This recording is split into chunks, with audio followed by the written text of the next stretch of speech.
las redes sociales están a su disposición. Seguimos conversando sobre la industria petrolera, el nombramiento de Pedro Tellechea como presidente de PDVSA y como ministro de Petróleo. Estaba ejerciendo presidente de PDVSA desde enero de este año y ahora durante esta semana, el día lunes, fue anunciado su nombramiento como ministro. Posiciones encontradas. Hay un argumento también que sostiene la misma tesis de usted. El economista Leonardo Vera, a través de su cuenta en la red social Twitter, nos hace llegar, hace su comentario. Tras renuncia de la ISAMI, Maduro no aprende, dice Leonardo Vera, el economista, y designa al presidente de PDVSA como nuevo ministro de Petróleo. Se paga y se da el vuelto. En unos meses veremos un nuevo capítulo de esta insólita y lamentable historia de corrupción, dice Leonardo Vera, profesor titular también de la Universidad Central de Venezuela y de la Universidad de Oxford. Sí, yo leí con cuidado las declaraciones de Leonardo Vera. Déjeme decir que Leonardo Vera es un científico, un economista muy aplicado al estudio de la investigación permanente de la ciencia económica. Leonardo Vera es miembro de la Academia Nacional de Ciencias Económicas, miembro número de esa academia, y una persona que se le estima bien y se le valoran sus estudios académicos. Cuando Leonardo Vera dice eso, pero no solamente, creo que dice también en esa misma declaración algo que nadie había dicho antes, que es que los efectos por cobrar de PDVSA, seguramente ahí están los efectos por cobrar y también las cuentas por cobrar, eso suma una cantidad de 21.000 millones de dólares. Una cifra. Y eso es una cosa, por supuesto, agigantada. Astronómica. Desde luego, muy seguramente dentro de esa cuenta que da Leonardo Vera están los 3.000, los 3.500 que todavía no se han cobrado de petróleo. Sí, aquí decía, hasta hace unas horas el faltante de pagos por envíos de crudo sumaba 3.000 millones de dólares y Reuters ahora indica que según documentación las cuentas por cobrar llegarían a 21.000 millones de dólares. Bueno, ya usted se imagina esa cantidad, eso son palabras mayores.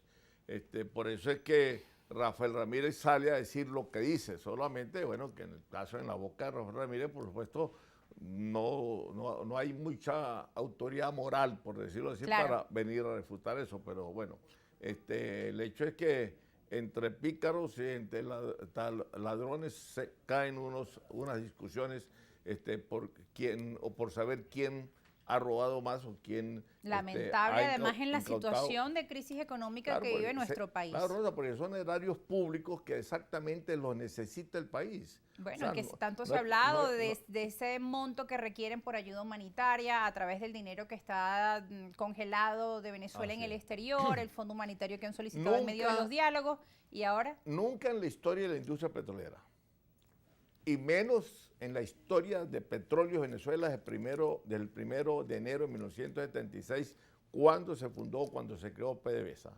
Nunca había habido un escándalo de proporciones mayores que las que estamos viendo. Ahora, este escándalo de corrupción en medio además de la situación de la industria, hablábamos antes de irnos a la pausa, ¿cuál es la industria petrolera que recibe el nuevo presidente de PDVSA desde enero y ministro de Petróleo? ¿Cuáles son los retos que tiene ahora con estos montos y estas cifras astronómicas, deudas por cobrar, el trabajo pendiente, el estado en el que se encuentran los pozos? Los primeros retos, el primer reto que tiene es a ver cómo puede sanear la industria por dentro, a ver cómo puede recobrar el mínimo de ética que pueda haber y de honestidad que pueda existir dentro de PDVSA.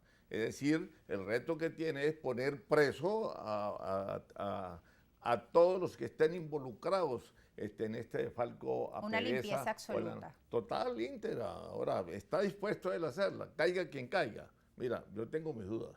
Yo creo que entre 1 o 2 meses ya vamos a olvidarnos de esto y ya no recordaremos ni siquiera los 21.000, ni siquiera los 3.000 millones que se están señalando. Bueno, ojalá que no sea así, a veces la memoria es corta. Claro, pero más allá de esa limpieza que debería operarlo, debería efectuarla el nuevo ministro y presidente de PDVSA, y que no caiga en la desviación que cayó Rafael Ramírez, que cayó Tarek El Aissami y demás, es que, por supuesto, trate de medio levantar en la medida en que pueda el nivel de producción petrolera venezolana, que sigue estancada en 715.000, 710.000 barriles diarios, más los 85.000 o 90.000 que está aportando la empresa la empresa Chevron en el acuerdo que hay por la OFAC. Y bueno, ese aporte no está llegando ahorita a más de 90.000 barriles diarios. Y 710.000 que aporta PDVSA por esfuerzo propio, es un total de 800.000 barriles. Y ahora esas conversaciones con Estados Unidos también se encuentran en estos momentos en un periodo de congelamiento. ¿Qué podría pasar? Además, sí, claro, porque recuerde que la flexibilización de la elasticidad que dio el gobierno norteamericano iba a ser evaluada o monitoreada mes a mes. Entonces el gobierno americano, más allá que uno no esté de acuerdo, por supuesto, con estas sanciones, pero el hecho es que están allí y el gobierno americano dijo, bueno, voy a monitorear eso mes a mes. Y de acuerdo a cómo el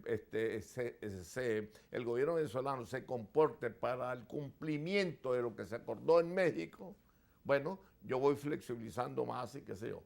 Pero parece que el gobierno venezolano solo quiere pedir de que le entreguen los 3.200 millones y pedir las 3, 4 cosas que ellos proponen en México, pero no dan nada a cambio de lo que se acordó en México. Y en medio de este escenario, ¿cuáles serían sus recomendaciones, profesor Quiroz?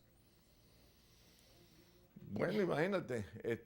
Pues son varios elementos que están ahí presentes. Así es.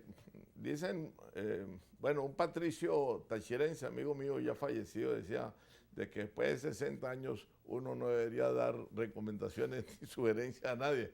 Pero en este caso yo creo que si se quiere hacer una gestión realmente seria, debería procurarse aumentar la producción petrolera venezolana, por lo menos que la pudiéramos llevar. Yo no creo posible, pero bueno, soñar no cuesta nada, pero puede colocarse como meta para que en los 9 meses que faltan de año pudiéramos llegar más o menos al 1.000.000 de barriles. Y para esto, por supuesto, tendríamos que dedicarnos a la explotación del petróleo en lo que llamamos los pozos maduros o marginales, donde están concentrados la gran parte del crudo convencional, es decir, del crudo liviano, mediano y pesado. Hay 20.000 pozos, 20.000, que deberían las empresas transnacionales, que ya están aquí, por cierto. No tenemos que esperarlas de afuera, de las que el presidente todos los años las invita y les dice que hay alfombra roja en Maiquetía para cuando lleguen y que les tienen whiskycito, lo que sea, todo esto para que ninguna viene. No, vamos a dedicarnos con las que hay aquí, las 28 que hay en la faja y las 10 que hay fuera de la faja. Hay 38 empresas transnacionales. Eso no lo dice el gobierno, ni yo se lo he oído tampoco a ninguno de los economistas de la oposición. Hay 38 empresas transnacionales instaladas acá en Venezuela desde la época de la apertura petrolera, o sea, de la década del 90. Lo que pasa es que están de brazos cruzados, no quieren invertir nada, ni $1 más, mientras que PDVSA, que es la contraparte o es el socio de la empresa mixta, no lo haga, porque ellas ya se cansaron de invertir a solas. Esa es la cuenta pendiente que PDVSA tiene con cada una de ellas. Y PDVSA tenía un gran reconocimiento internacional años atrás. Ahora, favor, para recuperar esa confianza y poder recuperar a los inversionistas. Por eso fue que se fue Total con una deuda que tiene PDVSA con ellos de 1.200 millones. Equinor de Noruega igualmente se fue con 650 millones que le quedó debiendo PDVSA. La ConocoPhillips ni se diga, casi 8.000 millones de dólares. Entonces, ¿qué empresa transnacional puede venir aquí al auxilio nuestro en términos petroleros, en términos de inversión, si saben que a las demás empresas, los pares o los contrapares, los gemelos, en términos de inversión petrolera, les están endeudando y les han expropiado? El caso de ConocoPhillips fue una expropiación que Chávez hizo en el año 2007. No los quiso indemnizar. Ellos se fueron a un tribunal de Londres. El tribunal de Londres falló a favor de ellos. Se fueron a otro tribunal de Nueva York, falló también. Están esperando que el gobierno americano le quite la protección a la Citgo, a las 3 refinerías que tenemos ahí, para cobrarse. Y cuidado si no alcanza a cobrarse todos los 8.000 millones. ¿Por qué? Porque le sirve Citgo, las 3 refinerías que tenemos, le sirve a la ConocoPhillips, le sirve como alter ego de Petróleo Venezuela y del gobierno venezolano. Bueno, Entonces, son los elementos total que el nuevo presidente, el nuevo ministro y el nuevo presidente de PDVSA está, por así decirlo, enredado en un poco de barriles vacíos, sin crudo y con precios altos por lo demás. Ahora, las alianzas de Venezuela, por ejemplo, con Rusia, hace unos meses Tarek El Aissami informaba en su momento como ministro que se había reunido con el presidente de Rosneft y que iban a avanzar nuevamente con cooperación energética, nuevos acuerdos, que iban a avanzar a un nuevo nivel las relaciones entre Venezuela y Rusia en materia energética. ¿Qué ocurre con estas alianzas? Allí no se hizo, yo leí eso, por supuesto, pero allí no se hizo referencia a los 565 millones que le debe Petróleo Venezuela a Rosneft, a Venezuela. Me imagino que él vino a arreglar eso y de eso no dijo nada la prensa, no dijo nada Miraflores. Pero desde luego que Rosneft tiene eso allí pendiente, pero no solamente Rosneft, hay otras empresas rusas que están en la misma situación. Ahora, ellas le pelearon, y Rusia directamente, el mercado asiático, ahora con el problema de las sanciones de ellos, pues le pelearon y le ganaron el mercado venezolano en Asia. Es decir, que capturaron la demanda petrolera que tiene China, la de la India, también Corea del Sur, Singapur, varios países que tenían una demanda permanente de petróleo y que se están nutriendo el petróleo venezolano. Bueno, allí entró a discutir o a pelear, por decirlo así, Rusia, con lo cual se demuestra, por supuesto, que los países, más que alianzas políticas, se cubren y defienden son sus intereses, ¿no? Y Rusia le ganó porque dio descuento hasta de $46 el barril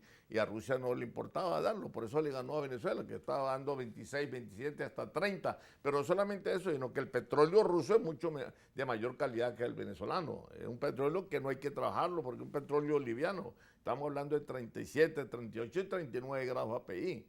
Entonces, y lo mismo está pasando. Y lo mismo está pasando con Irán. Irán está vendiendo petróleo ahorita en Asia. Claro, entonces sacaron a Venezuela allí porque, bueno, entonces. Aunque geoestratégicamente éramos el mercado más idóneo para Estados Unidos. Las circunstancias de PDVSA interna, ¿verdad? Además de la deuda que tiene, PDVSA tiene una deuda que aquí hay que recordarlo y decirlo con mucha responsabilidad. Sobrepasa los 86 mil millones de dólares.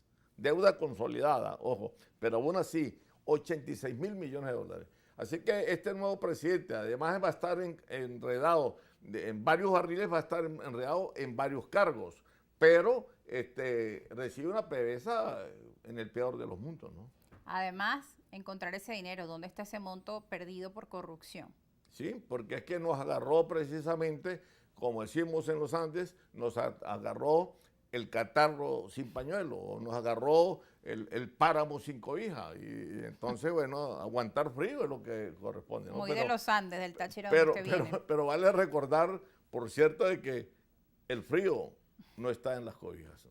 Bueno, son parte de los análisis que se pueden dar hasta ahora. Justamente ayer en la Asamblea Nacional también se pronunciaba la Comisión de Petróleo. Allí el diputado presidente de esta comisión pues decía que era importante dentro de la Asamblea Nacional acelerar la lucha contra la corrupción. Ahí está en la página web de Globovisión, expresaban su apoyo incondicional. Destacó que eran coordinaciones que permitan a la Asamblea Nacional incidir en este saneamiento de la industria petrolera. Respecto al relacionamiento del parlamentario con el nuevo ministro de Energía y Petróleo, Ángel Rodríguez, el presidente de esta comisión, destacó que harán las coordinaciones que permitan que la Asamblea Nacional pueda formar parte de ese proceso de saneamiento.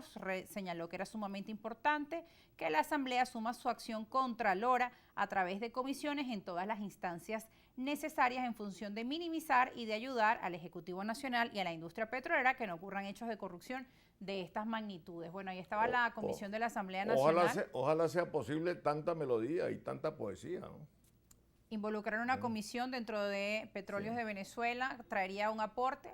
¿Considera usted qué requisitos debe tener esa comisión contralora de la Asamblea Nacional? Sí. Ayer teníamos acá a Enrique Ochoa Antich, político, escritor, y él hablaba también de la necesidad de la independencia de los poderes, de la reinstitucionalización, ¿no? Claro, pero se le hizo un daño fuerte a PDVSA y al ministerio, y ahí es donde empezó, ¿verdad?, los vicios fuertes PDVSA también, además de la unificación de los cargos que señalábamos ya desde el 2004, 2005 hacia acá por parte de Chávez, fue de que al Poder Legislativo se le quitó, se le amputó uno de los principales papeles que tenía, que era el de Contralor del Poder Ejecutivo.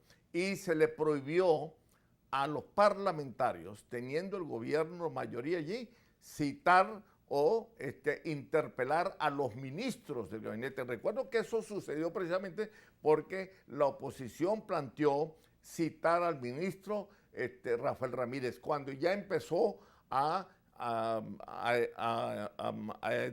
cuando ya empezó un poco la pestilencia en términos económicos o en términos financieros de lo que del defalco que aconteció después dentro de la Asamblea Nacional. Así empezó entonces la oposición, recuerdo que planteó interpelar al ministro. Sí. Bueno, no se podía interpelar al ministro. Recuerdo las declaraciones dentro de la Asamblea Nacional y eso fue una petición negada. Entonces no vengan ahora a llorar de lo que pasó con Rafael Ramírez, porque ellos mismos, el gobierno alcahueteó a los ministros para que hicieran lo que fueran, estando seguros, estando blindados de que no iban a ser citados, ni interpelados, ni investigados por la Comisión Permanente de Contraloría de la Asamblea Nacional, y mucho menos por el cuerpo en general, el cuerpo legislativo en total. Entonces, ojo, de aquellos polvos trajeron estos lodos. O como diríamos en Europa, pues algo empezó a oler mal en Dinamarca.